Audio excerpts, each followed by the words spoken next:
Is there any chance to push for AIPAC to be forced to register as a foreign agent? Is that part of your strategy? Is there any evidence there to make the case that they are not operating on behalf of Americans, but they are actually just pushing the Netanyahu government's line? Because, of course, when it comes to Qatar, for example, as you well know, the Republican Party is obsessed with getting anyone linked to Qatar, Al Jazeera, whatever, register as a foreign agent. But what about AIPAC?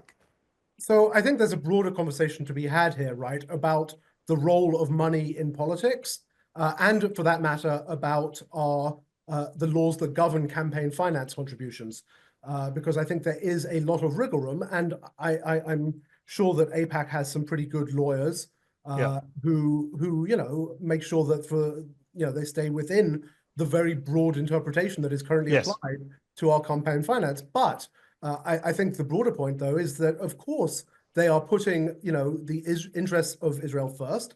And of course, they are in regular communication with the government of Israel. I'll give you an example there.